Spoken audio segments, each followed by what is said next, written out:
एक अमीर इंसान बड़ा गिना जाता है और गरीब इंसान छोटा गिना जाता है। देखिए, ये बी फॉर बैलेट बॉक्स है। अब हमारा कंट्री लोकतंत्रिक देश है। लोकतंत्र में सरकार बनी है बैलेट बॉक्स के ऊपर या आजकल वोटिंग मशीन के ऊपर। तो ये पूरा बैलेट बॉक्स का प्रोसेस पता होना चाहिए। कैंडिडेट की क्या उम्र है, जिसने वोट डालनी उसकी क्या उम्र है। ये बाईलैंग्वेज बुक है, 2 भाषाओं में लिखी किताब है। तो इस तरीके से डी फॉर डेमोक्रेसी सीख जाते हैं। अब जब बचपन से ही उन्होंने समझ लिया लोकतंत्र में सरकार मैं ही बनाता हूँ, सरकार को चलाने के लिए पैसा मैं देता हूँ, तो कैसे हिम्मत हो जाएगी सरकार की उसके अधिकार मार लेगी। अधिकार देने पड़ेंगे, सामाजिक न्याय होगा ही होगा। एडवोकेट हरिओम जिंदल जी हैं, जिन्होंने एक अल्फ़ाबेट के ज़रिए सारे डेमोक्रेसी को डिज़ाइन किया है, जो कैसे लोगों को डेमोक्रेसी को समझना चाहिए, कैसे उनका प्रयोग करना चाहिए, कैसे उनका प्रभाव जगेगा। तो सर कैसे आप कैसे सब कर पाए? पहले तो मेरा नमस्कार जी सर। मैं जब कॉलेज में पढ़ता था तब से मैं देखता था कि एक अमीर इंसान बड़ा गिना जाता है और गरीब इंसान छोटा गिना जाता है। तो मेरे मन में हमेशा एक सवाल रहता था कि क्या इंसान की कीमत इंसान के नाते उसके स्टेटस या ओहदे से होगी या इसलिए होगी कि वो इंसान है। तो मैं ये जो डिस्क्रिमिनेशन थी ये मैं कॉलेज टाइम से देखता आ रहा था। काफ़ी समय बीत गया इसको देखते हुए। व्यापार में भी मैंने देखा जब मैं बिज़नेस करता था। तो फिर मैंने इसके ऊपर एक किताब लिखनी शुरू की जिसमें गरीब बच्चा माँ से सवाल करता है कि माँ मैं भी बच्चा हूँ और अमीर बाप का भी बच्चा है। अमीर बाप के बच्चे के पास बढ़िया खिलौने हैं, बढ़िया खाने पीने का सामान है, बढ़िया स्कूल जाता है, बढ़िया घूमता फिरता है। मेरे पास कहता पैर की चप्पल छोड़ो खाने की रोटी भी नहीं है। हम दोनों बच्चे हैं, अंतर क्या है। तो इसके ऊपर मैं कहानी लिख रहा था। तो कहानी लिखते लिखते मेरे को लॉ पढ़नी पड़ी। लॉ पढ़ते पढ़ते फिर मेरे को ख्याल आया कि गरीब बच्चों को पढ़ाना शुरू किया। झुग्गी बस्तियों में मैंने देखा कि बच्चे कबाड़ में खेलते हैं, कबाड़ उठाते हैं, कभी वो स्कूलों में नहीं गए थे। तो जब मैं लॉ की पढ़ाई पढ़ रहा था, संविधान की पढ़ाई पढ़ रहा था, तो मैंने देखा कि हमारा देश लोकतांत्रिक है। लोकतंत्र की नींव होती है पढ़ाई, शिक्षा, जागरूक लोग। पर मैंने देखा बहुत ही बड़ा तबका हमारे देश का झुग्गी झोंपड़ियों में रह रहा है, सड़कों के किनारे पे सो रहा है। उनको स्कूल की पढ़ाई तो बड़ी दूर की बात है, खाने की रोटी क्या लाले पड़े हुए हैं। उनको क्या पता लोकतंत्र क्या है, देश कैसे चलता है, उनके देश में हक क्या हैं, संविधान ने उनकी रक्षा कैसे करनी है, कैसे की हुई है, कुछ नहीं पता। इसलिए 75 सालों की आज़ादी के बाद भी गरीब वहीं पे वहीं खड़ा है। तो मैंने कहा यार ये क्या किया जाए। फिर मैंने और गहराई से अध्ययन किया तो मैंने देखा कि आर्थिक मजबूरी और तंगी की वजह से गरीबों के बच्चे 12-13 साल की उम्र में चाइल्ड लेबर, बाल मजदूरी में चले जाते हैं।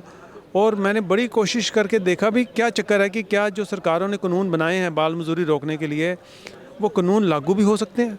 तो मैंने देखा कि उनके आर्थिक हालात इतने ख़राब हैं कि एक फैक्ट्री से बच्चा छोड़ेगा सरकार के कानून की वजह से दूसरी फैक्ट्री में लग जाएगा। उसको पैसा कमाना ही है, उसके घर के आर्थिक हालात इतने तंग परेशान वाले हैं। तो फिर वो स्कूल में नहीं जा पाता, स्कूल के आगे पढ़ाई नहीं कर पाता। तो जब उसको शिक्षा ही नहीं मिलेगी तो वो लोकतंत्र की मजबूत नींव नहीं बन सकता। फिर मैंने इरादा किया कि इन बच्चों को नई शिक्षा तैयार की जाए। 12 साल की उम्र से पहले पहले वो शिक्षा बांट दी जाए जो पोस्ट ग्रेजुएशन लेवल में यूनिवर्सिटी में मिलती है या कॉलेज लेवल पे मिलती है। जो बहुत ही प्रमुख विषय हैं हमारे जो समाज को चलाते हैं, संविधान, social science, political science, public administration, public finance, कानून की विद्या, ये सारी विद्याओं को मैंने नए अल्फ़ाबेट के साथ जोड़ दिया। जिसमें मेरे को लगा अल्फ़ाबेट से इनको शुरू की जाए। फिर मैंने देखा कि जो alphabets A for apple, B for bat, C for cat, D for dog, specially जो ये कुत्ते बिल्ली चूहों की पढ़ाई पढ़ाने वाले अल्फ़ाबेट हैं, C for cat, D for dog, R for ate, G for god, मेरे को लगा ये पढ़ाई तो माँ बाप वैसे भी सिखा देंगे, अनपढ़ भी सिखा देगा।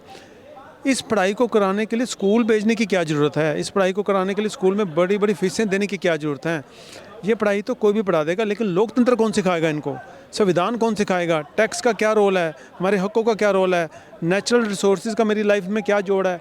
ये पढ़ाई जो का है ये करानी बहुत ज़रूरी है। तो फिर मेरे को लगा कि जो 26 अल्फ़ाबेट है वो बदल दो। फिर मैंने सीरीज़ नई तैयार की, A for administration, B for ballot box. दिखाते चले हमारे व्यूअर को। हाँ जी, मैं आपको दिखाता हूँ। ये देखिए, ये पूरा अल्फ़ाबेट का चार्ट है। बताते चले। इसमें ए फॉर एडमिनिस्ट्रेशन है, इसमें पूरी की पूरी एडमिनिस्ट्रेशन सिखा देते हैं। अब एडमिनिस्ट्रेशन सिखानी बड़ी मुश्किल थी, तो हमने एडमिनिस्ट्रेशन को रसोई घर के साथ जोड़ा कि माँ रसोई कैसे चलाती है, रसोई की व्यवस्था कैसे करती है, साधन कैसे जुटाती है। जब बच्चों को ये एडमिनिस्ट्रेशन है जो है ना, उस पर थोड़ी सी आप डिस्क्रिप्शन कीजिए। देखो, एडमिनिस्ट्रेशन जो होती है पूरे देश को चलाने की प्रक्रिया है, जी समाज को चलाने की प्रक्रिया है, कानून व्यवस्था भी उसके अंदर आता है। जी तो ये आज अगर समाज में कोई समस्या है, मान लो कि एक्सीडेंट हो गया जी या बारिशों का पानी सड़कों पे खड़ा हो गया, बिजली नहीं आई, हम कहते हैं जी प्रशासन क्या कर रहा है। अब प्रशासन है क्या, लोगों को पता ही नहीं है। तो अगर प्रशासन के बारे में पता ही नहीं तो लोग प्रशासन को जगाएंगे कैसे? प्रशासन सोया हुआ है, आईएएस ऑफिसर घर पे सोए रहते हैं, आईपीएस ऑफिसर। सर, अगला आप बैलेट पेपर पे आ जाइए। देखो, अब जो हमारा डी फॉर डेमोक्रेसी है, बैलेट पेपर के बारे में थोड़ा हाँ, ये जो बी फॉर बैलेट बॉक्स है, हाँ। अब जैसे मैंने बताया ना, जितने भी ये अल्फ़ाबेट इनके चैप्टर हैं, ए फॉर एडमिनिस्ट्रेशन का पूरा चैप्टर है। अब मैं B for ballot box chapter पे आ जाता हूँ। देखिए, ये बी फॉर बैलेट बॉक्स है। अब हमारा कंट्री लोकतांत्रिक देश है, लोकतंत्र में सरकार बनी है बैलेट बॉक्स के ऊपर या आजकल वोटिंग मशीन के ऊपर। तो ये पूरा बैलेट बॉक्स का प्रोसेस पता होना चाहिए, कैंडिडेट की क्या उम्र है, जिसने वोट डालनी उसकी क्या उम्र है, और जो चुना जाएगा नुमाइंदा उसकी जिम्मेदारियाँ क्या है, वो सारी हम बैलेट बॉक्स में सिखा देते हैं। फिर अगला वर्ड आता है हमारा ई फॉर इलेक्शन, ठीक है जी, सी फॉर कॉन्स्टिट्यूशन। अब कॉन्स्टिट्यूशन का सबसे इंपॉर्टेंट पार्ट है प्रियम्बल सिखाते हैं। अब कॉन्स्टिट्यूशन बहुत कम्प्लेक्स सब्जेक्ट है, लेकिन एक नागरिक को सबसे मुढली तरीके पे पता होना चाहिए कि कॉन्स्टिट्यूशन एक नागरिक से क्या मतलब रखता है। तो ये बुक बताती है कि कॉन्स्टिट्यूशन वो एक डॉक्यूमेंट है जो मेरे राइट्स बताता है, मेरी ड्यूटीज़ बताता है, वो पूरा देश कैसे चलता है। तो इसमें सारा उसने इंट्रोडक्शन में बता दिया कि देश पूरा चलना सीखना कैसे सीखना, कॉन्स्टिट्यूशन पढ़ लो। अच्छा, अब जब जिसकी दिलचस्पी होगी पढ़ लेगा। तो ऐसे चल के डी फॉर डेमोक्रेसी आ जाती है, उसमें हम लोकतंत्र की पूरी प्रक्रिया सिखा देते हैं। और डी फॉर डेमोक्रेसी की डेफिनेशन हमारी इतनी ब्यूटीफुल है कि सिर्फ डी फॉर डेमोक्रेसी की डेफिनेशन से पूरे देश की व्यवस्था समझ आती है।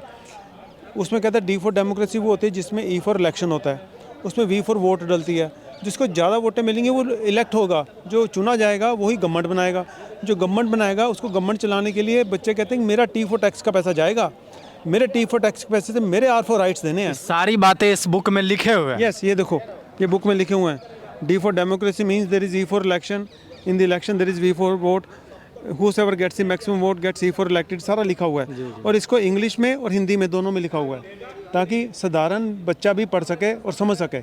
ये बाईलैंग्वेज बुक है, 2 भाषाओं में लिखी हुई किताब है। तो इस तरीके से डी फॉर डेमोक्रेसी सीख जाते हैं। अब जब बचपन से ही उन्होंने समझ लिया लोकतंत्र में सरकार मैं ही बनाता हूँ, सरकार को चलाने के लिए पैसा मैं देता हूँ, तो कैसे हिम्मत हो जाएगी सरकार की, उसके अधिकार मार लेगी, अधिकार देने पड़ेंगे, सामाजिक न्याय होगा ही होगा। तो इसी तरीके से आगे चल के फिर ई फॉर इलेक्शन, पूरा इलेक्शन का प्रोसेस आ जाता है जी। फिर आगे चल के एफ फॉर फ्रीडम। अब फ्रीडम जो अंग्रेज़ों की हम कहते हैं जी देश आज़ाद हो गया, इंडिपेंडेंस डे मनाते हैं। इंडिपेंडेंस का सही मतलब ये थोड़ा था कि झंडा अंग्रेज़ों का उतार दिया अपना चढ़ा लिया।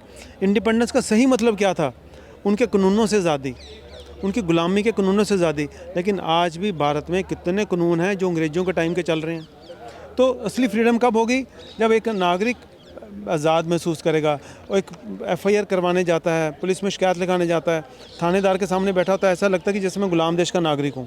थानेदार उसको ऐसा ट्रीट करता है कि जैसे तुम दूसरे दर्जे के नागरिक हो, तो वो फ्रीडम नहीं है। तो इसमें पूरा फ्रीडम का कॉन्सेप्ट है। इसी तरीके से जी फॉर गवर्नमेंट। अब जो चुनी जाएंगे लोग इलेक्ट होंगे ई फॉर इलेक्शन से, वो गवर्नमेंट बनाएंगे, उनका क्या क्या दायित्व है वो जी फॉर गवर्नमेंट सीखते हैं। इसके बाद लाइफ में हैप्पीनेस बड़ी ज़रूरी है, तो इसमें हमारी स्पिरिचुअल साइंस वो सारा कुछ आ जाता है कि एक बच्चे को हैप्पीनेस के लिए उसको अपनी एबिलिटीज़ विकसित करने के लिए क्या मिलेंगे। फिर आई फॉर इंडिपेंडेंस। अब इंडिपेंडेंस को हमने फ्रीडम के चैप्टर के साथ जोड़ा हुआ है, ठीक है। तो ये बुक में आप देखें कि चैप्टर इंटरलिंक्ड हैं। फिर आगे जे फॉर जज। अब जब सरकार हमें राइट्स नहीं देगी तो किसके पास जाएंगे? जे फॉर जज।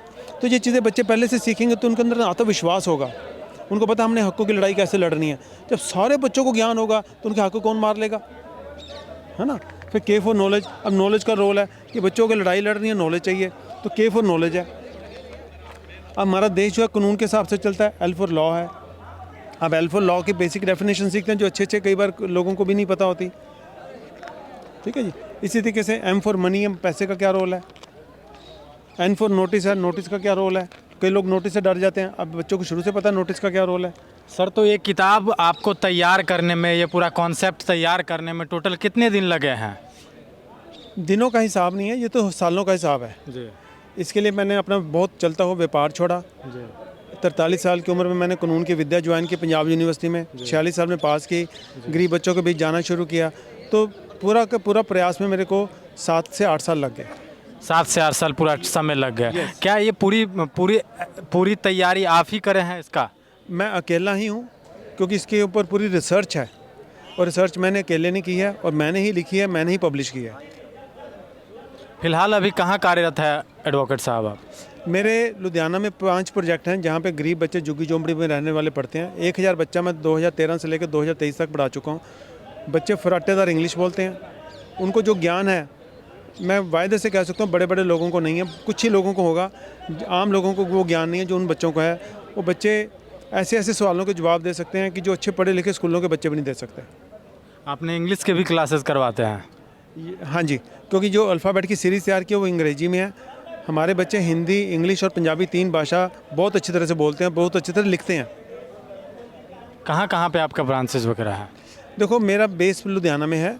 इसके अलावा कुछ लोग जो इस बात से प्रभावित हुए कि ये शिक्षा पूरे देश में फैलाने की ज़रूरत है, उन लोगों ने मिलकर पूरे देश में अलग अलग हिस्सों पे अपने लेवल पे प्रोजेक्ट शुरू किए हुए हैं और किताब वो इस्तेमाल करते हैं। वो प्रोजेक्ट उनके अधीन है, उनके लुक आफ्टर वही करते हैं, और लेकिन शिक्षा हमारे वाली बांट रहे हैं। तो वो तकरीबन 250 प्रोजेक्ट इंडिया में है आज की। तो आपने देखे हैं कि एडवोकेट साहब का पूरा रिसर्च तैयार है एक बुक के माध्यम से। आप ये बुक परचेस भी कर सकते हैं। तो ये बुक में पूरा डेमोक्रेसी का पूरा फंडा लिखा हुआ है, पूरा एक कॉलम और एक रो सजा दिया गया है। तो आप लोग ये बुक परचेस भी कर सकते हैं।